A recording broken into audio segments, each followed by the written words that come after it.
good afternoon, Christian Faith Samoa. Come on and put your hands together for the Lord today. We're going to honor His name. Our God is mighty. He is faithful. He is a great God.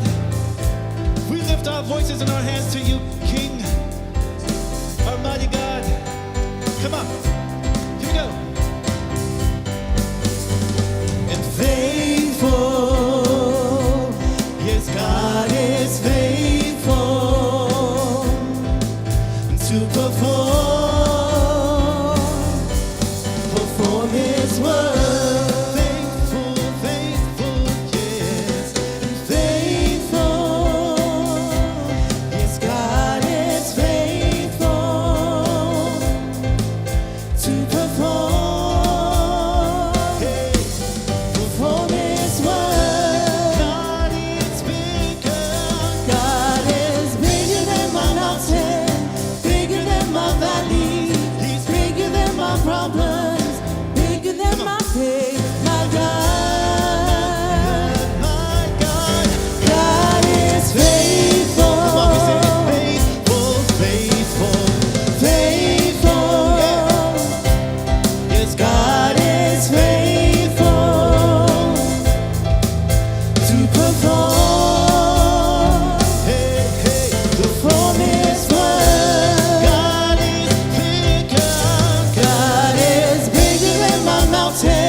Will you give the King a shout this morning, this afternoon? Has He done a great thing for you?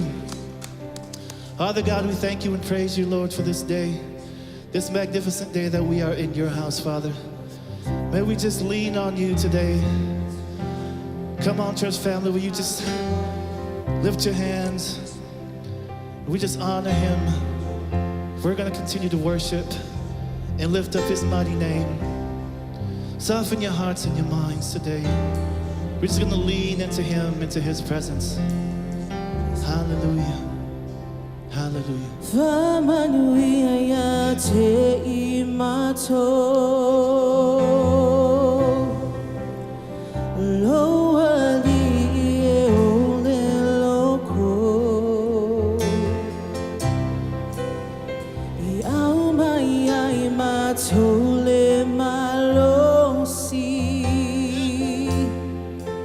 Hey, ow, ow, now.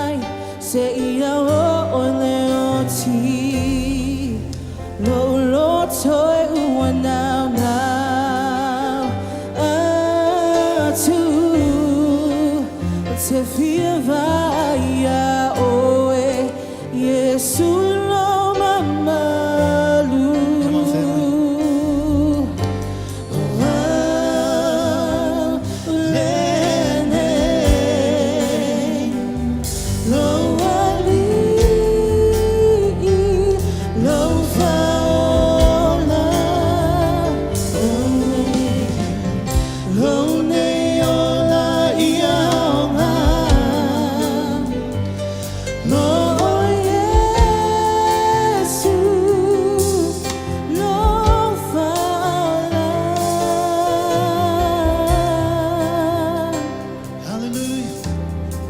Epa ia o Yesu, Epa ia o Yesu, Epa ia o Yesu, Epa ia o Yesu, Epa ia o Yesu, Epa ia o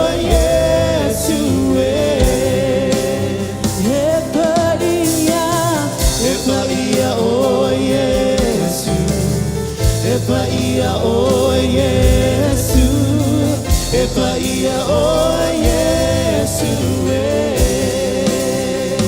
Come on. Epa ia he mamalu, he sili sili roeli.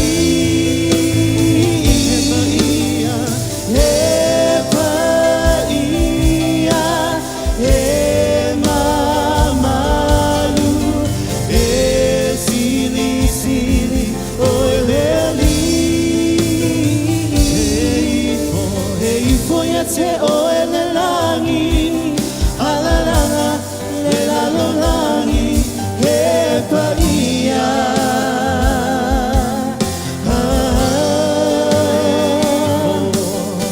E ifoia te oe le langi, alalanga, le lalo langi, epa ia.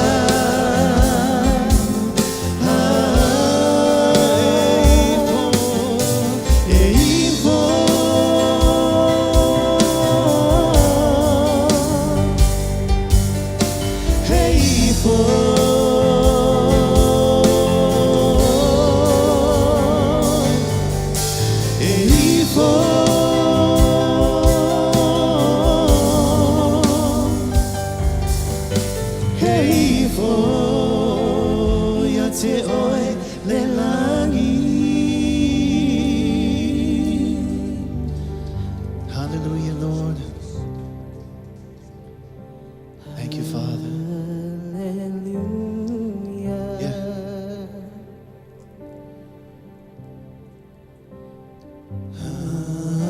Hallelujah. For the Lord God Almighty reigns.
le tua lo mātou te mā, mātou te sitia lo suafa pa ia. Whaftai le tua lo anganga pa ia. Anganga pa ia e fia mai el mātou sauninga e lene e wauli. Father, we're so grateful for your goodness, Lord, as we just worship you in this setting, Father, giving you first place in our life. Thank you for your goodness. Thank you for your faithfulness. In Jesus' name we pray. Amen, amen, amen. Good morning, church. Before you're seated, greet your neighbor. Tell him it's so good to see you in the house. So good to see you. God bless you.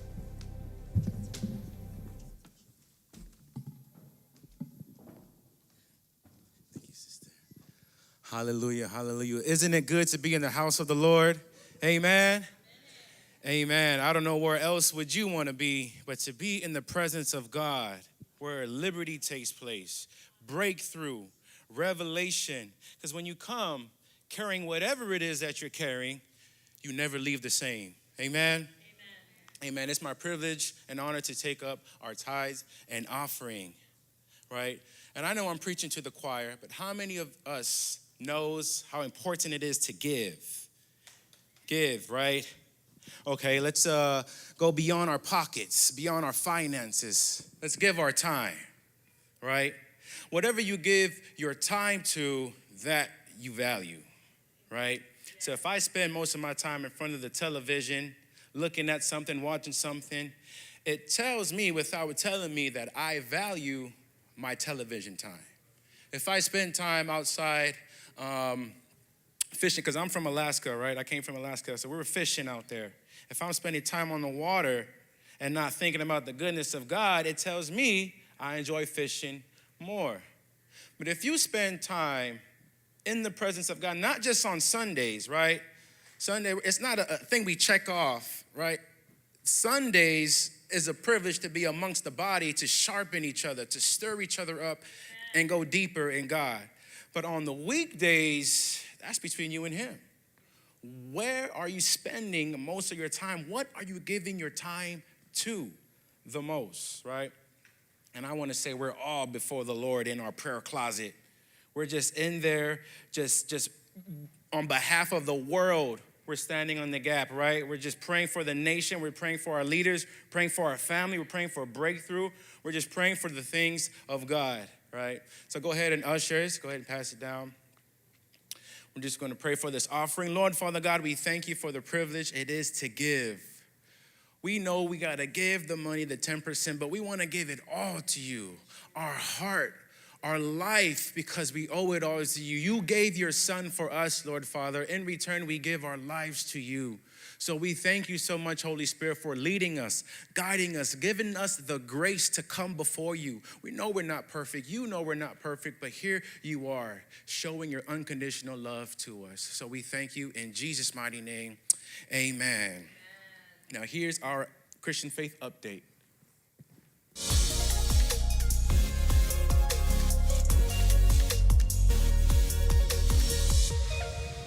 Welcome to Christian Faith. We're glad you're here. Here's a quick testimony from Trina on baptism. One day during movement, they had this altar call, and Miss Khadijah was one of the people who prayed for me. And I remember I just started crying because that was the first time I actually experienced the Holy Spirit. And when I went back to my seat, I started thinking about if I should get baptized and what that would mean for me. But I was scared about this big move, because being baptized, that means that you're changing your lifestyle. And I feel like I was scared of going back to my old life. I started thinking about it differently then, that I'm already saved, I've already prayed that salvation prayer, and I just want to show other people that my life has changed. That's why I actually chose to get baptized. When I got baptized, I remember going in and then coming back out, and people were just screaming and shouting, and I'm very glad that my church family was there, because that made it more comfortable. I just remembered I also started crying then, because I just couldn't believe that I actually did that. And I think it was probably like one of the best decisions I've made. The encounter I had with someone praying for me, it changed my kind of decision of being baptized. And so I decided to do this thing called a prayer partner class, and I wanted to learn how to pray for people, with people, because I wanted to be the person who actually like changed people's lives in prayer. An amazing thing that actually happened was when I was talking about Jesus to my friend, I was able to use what I learned during the prayer partner class to actually lead my friend to salvation. This was just recently. I think I kind of overwhelmed her, but I know that she actually got something from it because she asked me to join me to church, as well as she is starting to learn how to read the Bible as well. So I'm glad I took that class. For anyone who wants to get baptized, I would definitely say to do it because that's you deciding that I want to show people that I am not the same person I was. I have a person who saves me. I have a person who forgives me over and over again. So get baptized. What an amazing story of life change through Jesus. Baptism is such an important next step as a Christian. So if you're not baptized or you're newly saved, we really encourage you to get baptized today. You can sign up right now by texting baptism to 21777 or by heading to the baptismal at the end of service. Life Group Fall Season starts September 17th. For those of you who want to learn to lead a life group, we're going to give everyone the opportunity to lead. We have Life Group Leader Training today after every service. You can head to room A101 in Federal Way and the Dream Team room in Mill Creek. Head there after service to start the class. Revival nights are coming up quick, and we're really excited for what God will do in our lives. Night 1, we're focusing on God. Night 2, we're focused on our community and praying for others. And night 3, the focus is on you. On that last night, we'll be baptizing people. So to be a part, you can sign up by scanning this QR code. Don't forget, Revival Nights, September 10th through the 12th. Let's start a revival together in the Northwest. Listen, we want you to share your story. Text testimony to 21777 or scan this QR code. We would love to hear from you, whether it's your story on how Jesus came into your life or a specific moment that changed your whole perspective. We believe your story can impact so many lives, so share your testimony today. To stay up to date on everything that's happening here at Christian Faith, you can follow us on social media, visit the Christian Faith website, or download the app. That's it for Update. Now everyone stand to your feet as we transition into worship. Praise the Lord. God is good. So good to see everybody. Turn to your neighbor, tell him it's good to see you. Yeah. Turn to your other neighbor, tell him it's good to see you. God is so good. It's so great to be here today. First, want to give honor to where honor is due. Definitely honoring God all the time. Also, our senior pastors, Casey and Wendy Treat, such a privilege to serve under their leadership, under their ministry. And last but not least, Pastor Tosi and Pastor Susana. I know you missed them, so they'll be here again next week. Amen. But thanks for covering them in prayer. They're doing well, getting much needed family time, vacation time. But let's dive into the word. Are you guys ready to dive into the word? I'm excited. Father, we just honor you this afternoon, Lord, and we're just so grateful for your unconditional love. Father, we approach this time, Lord, and we take it not lightly, Father, but we're encouraged, we're empowered. We know that, Holy Spirit, you're going to speak. So have your way. Think through my mind and speak through my lips your words of simplicity and accuracy. Lord, invade our hearts, Lord, that our hearts would be fully open, surrendered, ready for change, ready for revival, Lord. We need revival in this city. We need revival in this state. And if you could use anyone, Lord, use us. We're ready and available. In Jesus' name we pray. Amen. Amen. Are you guys ready? You know, last week we spoke about revival, and we'll be jumping into this series on revival, and it's awesome because God's wanting to prepare the church. Last week we spoke about the why for revival, the need for revival, and what we'll experience at revival. And I did share a few things about why it's needed in revival. We live in a broken, busted, disgusted world, right? How many of us have neighbors that are going through some stuff? Co-workers that are going through some stuff, right? And then there's us, the answer, the light, right? Like a city on a hill that can't be hidden. What are we doing to make a difference in the world around us? And so we were talking about revival last week. And this week, as we carry on that series, I want to help us to prepare our hearts, right? Because God's wanting to do a new thing. Pastor Casey shared that the word revival is to bring to life again, to revive again. The great awakening, the refreshing, right?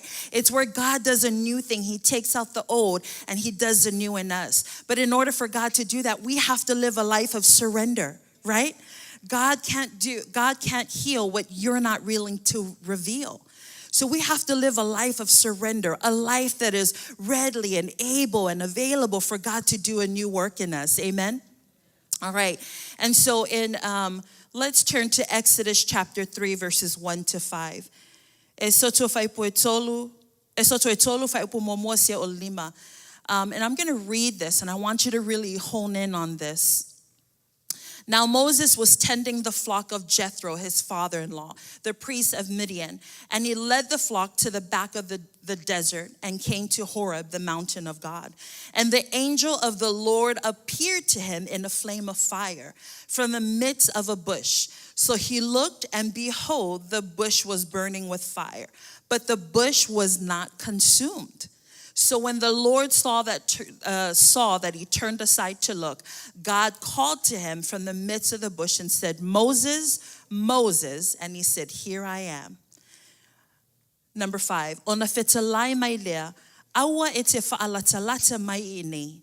Inato eseia o se evai iovai, awa wasa laval ele lo etuaini. So God's telling Moses, Moses, take off your sandals. Say, take off your sandals. Come on, Jesus, for the place where you stand is holy ground. You know, I find it interesting as I'm pondering on this verse of scripture, praying and really allowing the Holy Spirit to minister to my heart. I thought, wow, God, that's so interesting that you would tell Moses to take off his sandals, right? I thought, why wouldn't you ask him to take off his cloak? Because we know back in the day, their cloaks would usually represent authority, their status, right? You could tell by the color of an individual's cloak, their authority, their status, where they belonged in society or in the community, right? You would know that someone was of great heir or comes from the kingdom area because of the color of their cloak, right? They were usually dressed in royal colors and purple and gold, right? Yet I find this significant that God would tell Moses, take off your sandals because the place that you stand on, it is holy. And as I'm praying and as I'm asking the Holy Spirit to minister to me, I started to think like, man, what does our sandals represent? And we know we wear shoes all the time. We wear sandals all the time. And, you know, there's these growing up, we had a family of 9, so we had to make things stretch. Yeah, you know what I'm saying? We grew up in the hood, so, all was well. You had to make things happen. And there were these one pair of sandals that I love so much, and they were literally falling apart. Come on, somebody, can I get someone to testify? They were literally falling apart. And so what I was doing was when I would go to school, I would grab the staplers and I would staple them together. And I'd be like, okay, well, we got a little life left in this, in my home girl over here. And so I would, use whatever we could do to wear them out. And then before you know it, it starts to flip. And then it starts to talk back, say too low, right? It starts talking back at you. All of a sudden, like everything's going. And so, it's so interesting. And I thought, wow, God, it's interesting that as we wear our sandals on our feet, it goes everywhere we go, right? Our sandals, our shoes, they represent our journey in life. Our sandals and our shoes, they represent our past, right? We've gone on a journey. It's the past that we live.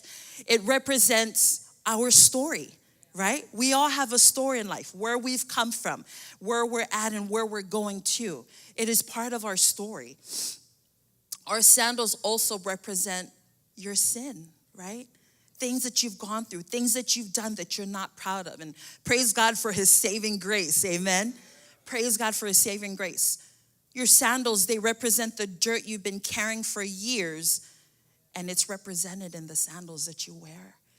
And so as Moses is ready to step into the holy place and on holy ground, God tells him, Moses, take your sandals off. Take off the past. Take off the things that you've been carrying for so long. You're trying to step into a new season, but you got some stuff that need to be taken off, right? You have to understand, before this burning bush, Moses killed someone. He did. He killed someone, ran off, and now he was, everyone was looking for him. Reached to this place, and God was just about to catapult him. It's so awesome because Moses, this was when he was at the burning bush, it really was the determining factor of the shift in his life that he was about to experience. But he had to take his sandals off. God wanted to work revival through Moses, but Moses had to get rid of the sandals. He had to get rid of his own reasoning, right? We know the story about Moses. He didn't want to do the will of God because his thing was, but Lord, I can't even speak well. I stutter. Okay, what else? Well, Lord, I just killed someone. Okay, what else? Isn't God such a merciful God? I'm telling you, the movie's got nothing on what the Bible got to dish out. You know what I'm saying? Yeah, I mean, you read the Bible. I was talking to my brother the other day. He goes, man, it's crazy, the stuff that happened in the Bible. I said, yeah, and that was like a normal day, right? Moses killed someone on like a normal day. Oh yeah, he just killed them. That's okay. But God's wanting to do a new thing in us. And I believe for God to start something in Moses, he couldn't carry on the old that he was carrying. He had to remove the old so that God could start the new, right? And he was carrying that on.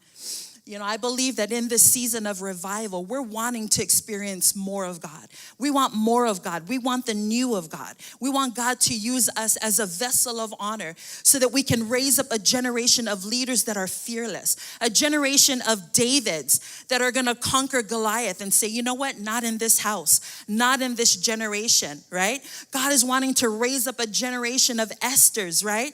That will step into their calling regardless of where they've come from, right? We know Joseph went from the pit to the palace, right? But God had to do a renewing. They had to take off their sandals. Moses took off his sandals and said, Lord, you do what only you could do. Amen. And so as we talk about revival and preparing our hearts, I want to share a few things that Moses went through to prepare himself for what was yet ahead. Because when he took off those sandals, for me, it indicated a place of humility. He was at a place where he was tired of running. Okay, Lord, I killed someone. I just found out I was actually given up by my birth mother, right? So you got all these things that's happening in Moses' life. And now he's at a place where he's at the foot of Jesus, or he's at the foot of the Father. He's like, God, I'm done running. I'm done trying to make things happen. I'm done thinking that this is your will for my life. We've all been there, right? Yeah. Before my husband and I moved here, God really laid on our hearts to move to Washington. Well, he laid on my husband's heart to move to Washington. My heart was back in Hawaii with my family. But I knew, one of the things that I love about my husband was I knew that when God was speaking to him, that was something significant. And I remember when he sat me down and he said, "Hun, God's calling us to Washington." Yeah. And the natural side of me was, devil, get thee behind me. Yeah. That was the natural aspect. But I knew deep in my heart that no, there's a calling. There is a calling. There's a reason why God is calling us there. And it wasn't and I battled with this. Even up until, we were talking with our pastors. And I remember the Holy Spirit saying, you can only go so much. Your gift and your talents can only take you as far as your character can keep you. He said, if you're wanting me to work in your character, I need you to be in place of surrender. I need you to surrender your dreams, your visions, Vali. Surrender your will of what you think life should be. And you watch as I open up the floodgates of heaven. I said, okay, God, I'm going to surrender. And I say me because my husband was already surrendered. Lord, if you're calling us to Africa, that's where we're going, right? Lord, if you're calling us here, that's where we're going. And I praise God. So in that time of surrender, I didn't realize how God was doing a new thing in me. God was taking me out of my comfort zone and placing me in a place where I truly had to rely on him, yeah? I love my family. We all have families, right? But there comes a time where we have to cut the cord, yeah? Amen? And when I say cut the cord, sometimes we get so closely connected that we rely on our family for everything, right? And we praise God for our family, but there are some seasons and journeys that we walk in our life. We're going to have to trust God. We're going to have to rely on him, the season that he's taking us into. And so as I reflect on the story of Moses, where he took off his sandals and said, Lord, use me. Lord, you deal with me accordingly. Yeah, I want to talk about some of the things that he had to do to get his heart right for God to take into this next season of his life. Number one, humility. I like to signify that he really came to a place of humbling himself. Lord, if you're going to do the work and revive me from the inside out and use me in this season that I'm stepping in, I'm going to humble myself before you. In 2 Chronicles, it says, if my people who are called by my name shall humble themselves and pray and seek my face and turn from their wicked ways, then I will hear them from heaven and I will forgive their sin and heal their land. Are we quick to recognize with God through confession when things are going wrong in our lives, right? It's so easy to say, well, I'm going to put on my big coat on and I'm going to barrel through these things, right? We're going to press through, and that's great and all, but where's God in the midst of all of that? Where is us relying on God, right, to make the decision, to lead us into that promised land, right? Are you quick to admit when things are not going your way that you need God most of all than yourself, right? You want to rely on God. You want God to be at the center of it all. Jesus should be the very reason why you're making the choices and decisions that you are. And if you're not, then there may have been a disconnection in your heart towards God, right? And so we need to humble ourselves before God for God to take us into this new season that we're headed into. Amen? How many of us are ready for that new season? Yes. Yes, let's get ready. Let's get excited. You're probably sitting there wondering what I'm babbling about. But listen, if we just jump on board to what God has in store, I'm telling you, He's going to open up those floodgates of heaven. You're going to experience life in abundance than never before. That's what God promises. When you step into the new, God will catapult your faith from one level to the next level. Amen. Well, let's just say a whole new dimension. Yeah. Number two, sacrifice, right? There was a lot of sacrifices that Moses had to make, right? He could have lived the life of one who was honored, right? A life of royalty, but he sacrificed all of that. He was like, you know what? I'm in a place where I need God more than ever. I'm going to be jumping into this next season and I need God. I need God to direct me. I want a newness in me. I want to be refreshed, right? I'm tired of complaining and saying that I'm not worthy, that I don't have what it takes to lead a generation. And let me just share with you, because after this burning bush, this was a life-changing moment where God told him that you're going to lead my people out of Egypt. And that's huge. That's huge. Can you imagine God calling you and saying, I am calling you to revive this generation for the kingdom of God. I'm calling you to save the lost. I'm calling you to raise up leader of leaders, right? To make a difference in this world around it. It's going to cause a lot of sacrifice. But are you willing to sacrifice what is necessary to see God move in your life and in your church, right? Some of us, we get so comfortable where we're at, right? I'm good. I go to church on Sundays, praising Jesus. That's great. But from Monday through Saturday, what are we doing in those times? Oh, I'm just hanging out, going to work. That's great and all. But what are you doing to dive into the Word and consume all that God has for you?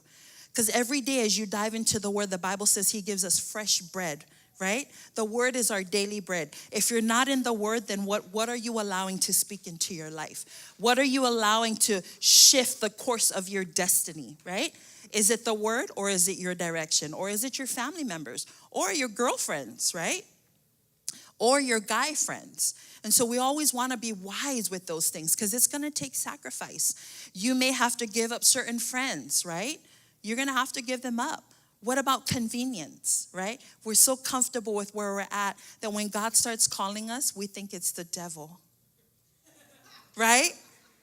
I need you to go into the wilderness, and I need you to fast and pray so that I can speak to you. Oh, devil, get thee behind me. God would never let me starve, right? Right? So are we willing to get out of our comfort zone so that God can do the new in us? Right? What about reputation? It may take that. It may take you having to surrender that over to God. It really does. But what are you willing to do? If you're hungry for the things of God, what are you willing to sacrifice? If you're more desiring the presence of God, what are you willing to give up? It's going to require that. You know, my son is part of, our oldest is part of a football team. Yeah. And he plays for this football team, and they're highly regarded from what I was told. This is his first year with this specific team, and they're highly regarded, highly spoke about. And so, as we're getting ready for this season, we get at the sheet where, it pretty much lets us know when their games are, the dates and times. And so, their first game is actually today. It was today at 10 in the morning. And so this past week, we talked with the head coach, and we tell him, hey, coach, we're so grateful for what's going on in this team and what you guys are doing. But this Sunday, our son can't be there. And he said, oh, is everything okay? I said, no, everything's fine. But Sunday, we've set apart that we go to church as a family. That's a priority for us. And Akaya, because he looks at me and my husband, he goes, oh, kumamunga. And I said, no, we're not Mormons. It's not about a religion. It's about a relationship with Jesus, right? And so really setting that time aside, and I don't say that to want to gain brownie points, but I'm saying that because when God becomes the ultimate in your life, when you value God above everything else, your whole life will line up with that. The words that you speak will line up with that. Your confessions will line up with that. Everything that you do in life will line up with that, right? Every opportunity you have, you'll think of, Lord, how can I share the gospel with sister so-and-so or brother so-and-so? God always makes an opportunity available, but it's going to take you to sacrifice. I mean, I really wanted to be at my son's game today. I wanted him to go because it was his first. But I was reminded, nope, this is how we live our lives. This is a lifestyle for our family. We go to church every Sunday. Bible studies is on Wednesday, right? We have life group on Tuesdays and Thursdays. This is what we do to be set apart. This is what we're doing because we honor God. Amen. So it's going to take a lot on your part to sacrifice. Are you willing to sacrifice that so God can do the new in you, right? Because we can get comfortable. Amen. And the things that we enjoy doing. Not that there's nothing wrong. Don't get me wrong. There's nothing wrong with the things that we do. But do they take first place before God, right? When we get up in the morning, what's the first thing we do? Do we scroll on our social media? Yeah? Do we scroll on our social media? Or do we give God the honor and the praise that he deserves? We get up in the morning, Lord, I thank you for life in abundance. Father, I thank you that you've created me to be the head and not the tail. Thank you, Lord, that you promised me long life, with long life, that you will show me your salvation, right? Who's first when you get up in the morning? What do you do throughout your day? What do you ponder on? What do you think about? Are you thinking about the promises of God regarding your children? Yeah? This past week, one of our family members, their truck got stolen. And so we've just been believing God. And I was telling this family member, I said, I'm calling it found in Jesus' name. And the truck got found. We were able to bring it back home. And I've just been applying the blood of Jesus, right? Applying the blood of Jesus, and that those that we come into contact with, that God would give us an opportunity to minister to them.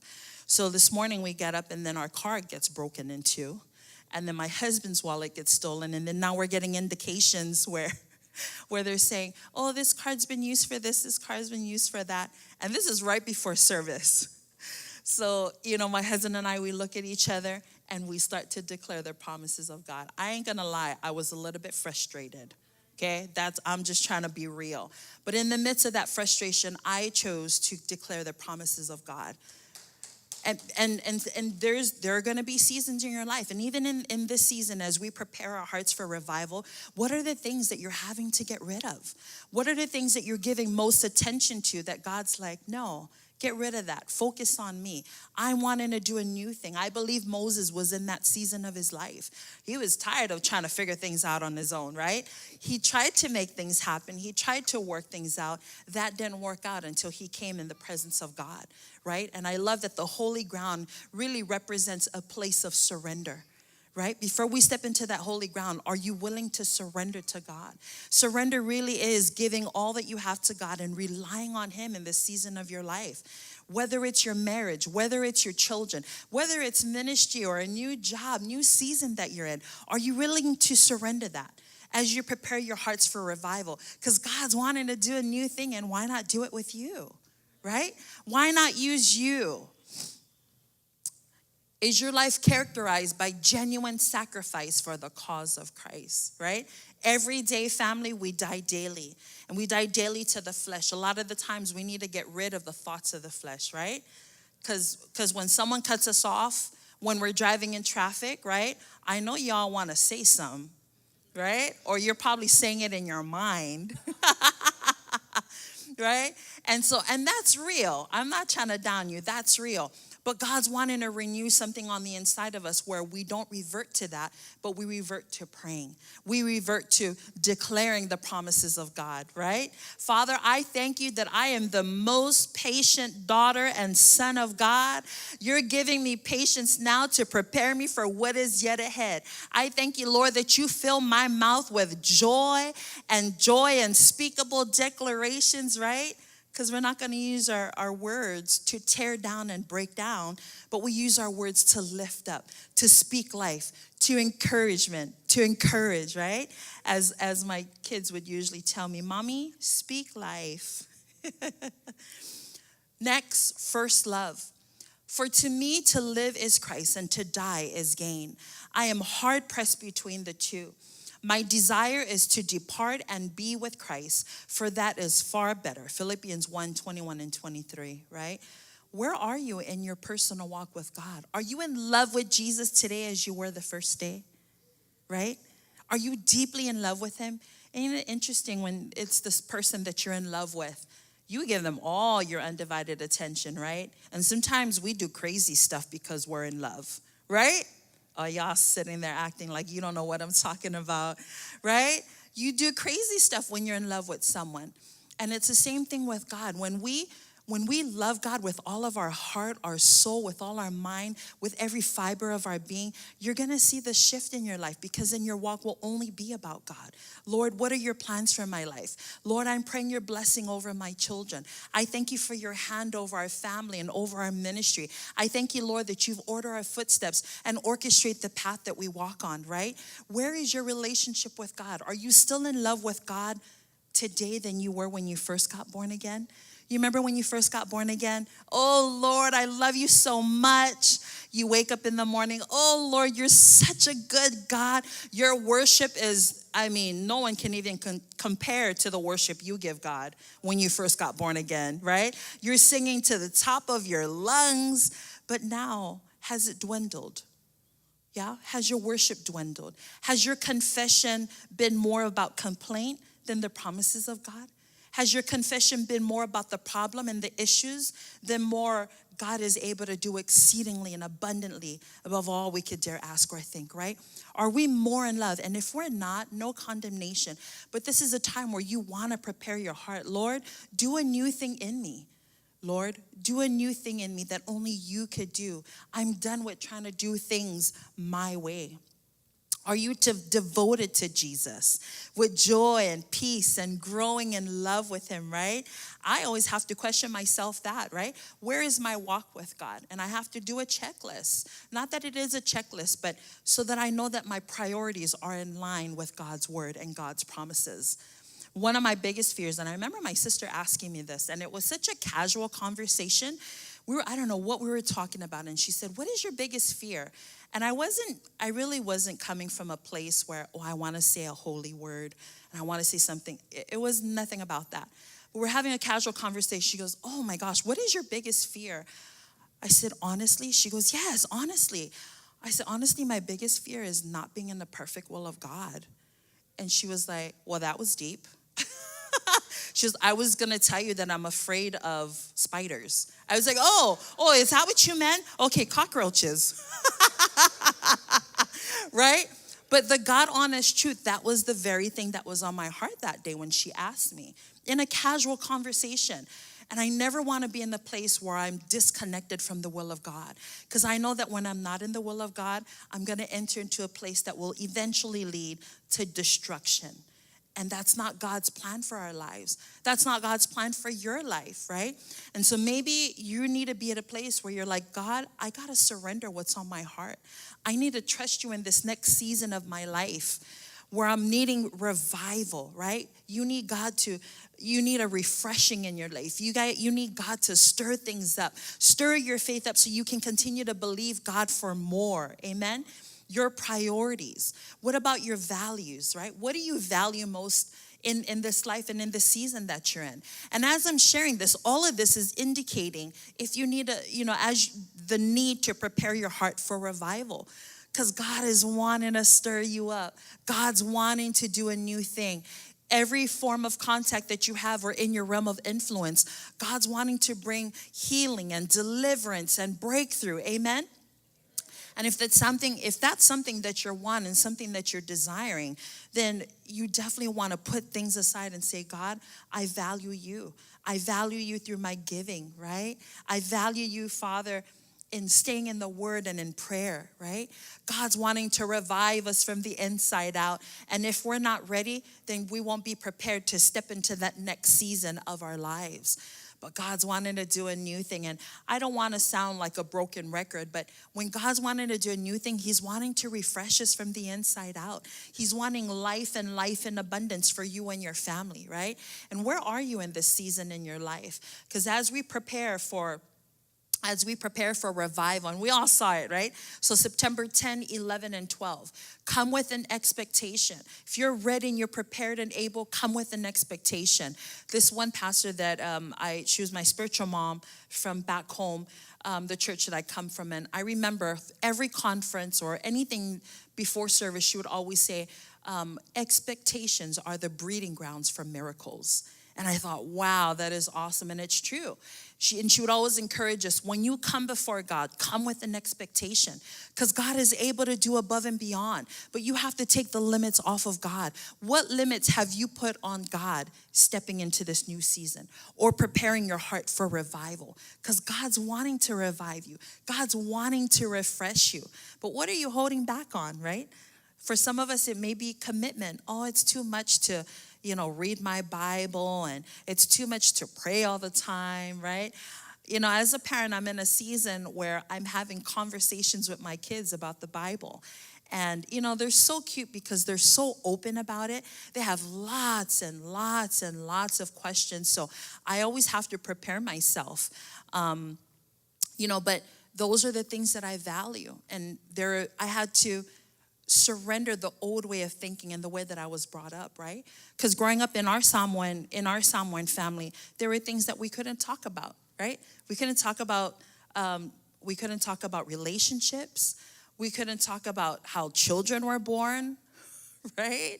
We couldn't talk about sex, sektulo. There was a lot of things we couldn't talk about. And so I was almost taking on that mindset in this season of my life. But I realized, man, I need to renew my mind, but also I want a refreshing, God.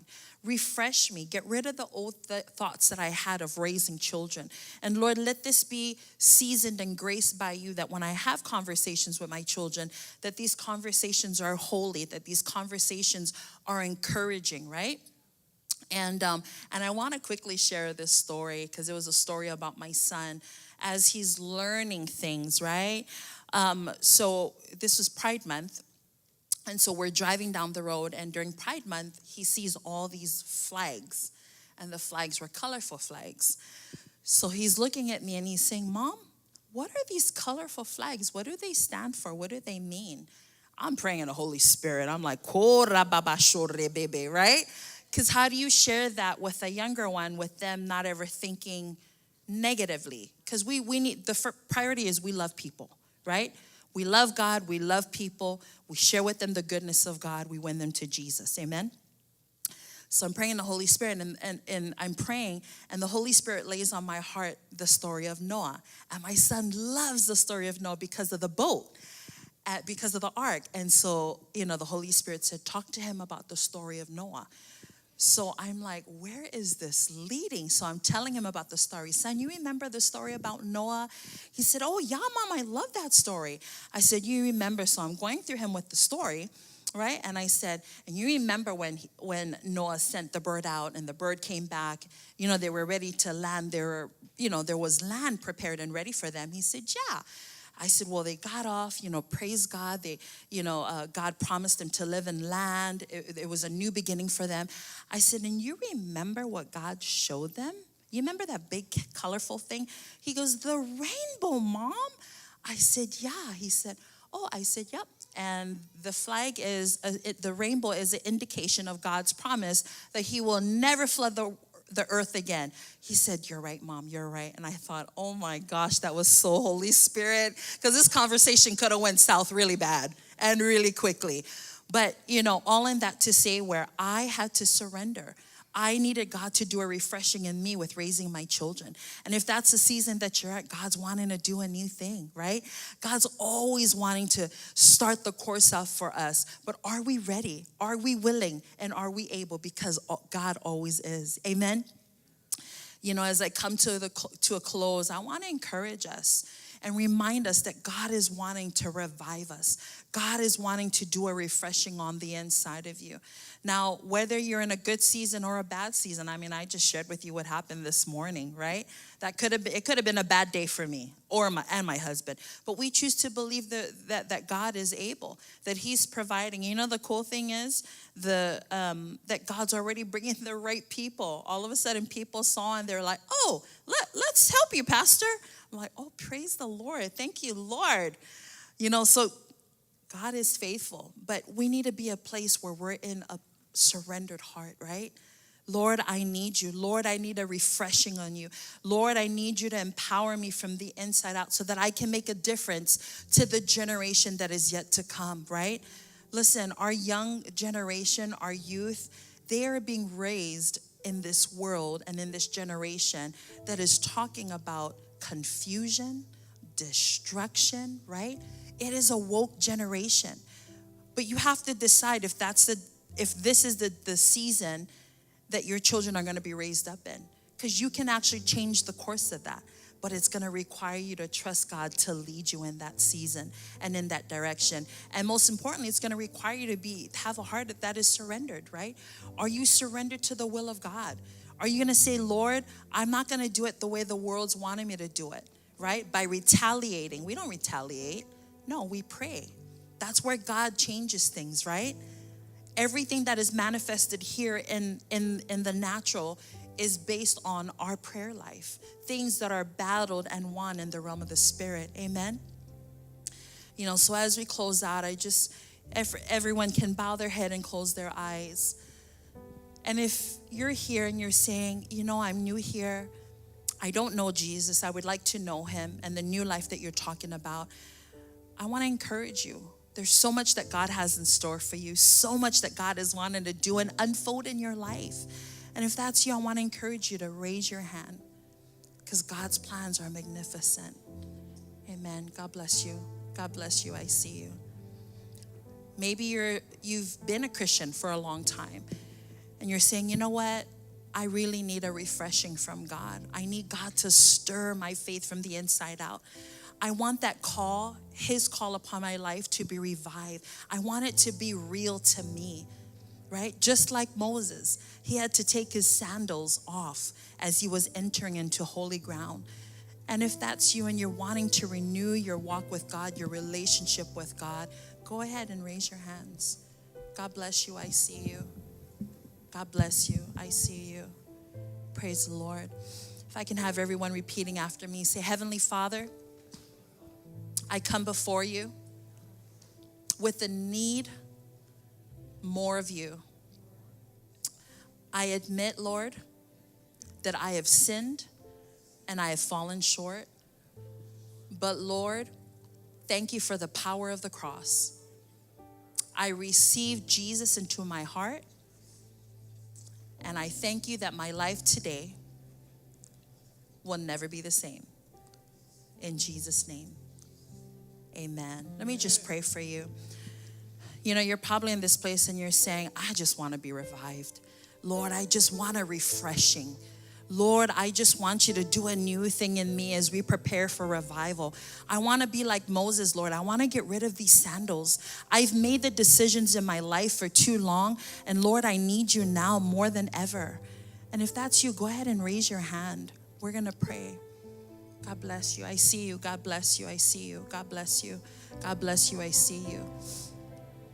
Father, I thank you that you are doing a new and a refreshing thing in the lives of these individuals. Father, they're wanting a refreshing. They're wanting change in their lives. They're wanting to step into a new season in their life, Father God, where you are directing them, where you're ordering their footsteps. And Father, I pray that, Lord, there is no time or distance in the realm of the Spirit as we greet even our church family online. Father, I thank you, Lord, that you're leading them. Give them eyes to see. Give them ears to hear and a heart that is open and receptive, Father God. That, Lord, you're going to come in and revive them, refresh them. Let your word be etched in every fiber of their being, Father God. That their lives are never going to be the same again. That they're going to be a clear indication and Christ-like ambassadors, Father God, in this world for the kingdom of God. That, Lord, that you will orchestrate their path, Lord. Ordain them, Father God, their lips, Lord, that their lips will speak of the goodness of God. I thank you that you revive them now, that you're doing a fresh thing in them, Father. We just honor you and we thank you, Lord, that Holy Spirit, you are leading strong. In Jesus' name we pray. Amen, amen. Hey, hallelujah. Come on, church family, we're going to worship. We're going to end in worship as we started. Right, because we serve a mighty God. Come on and put your hands together. Our God is faithful.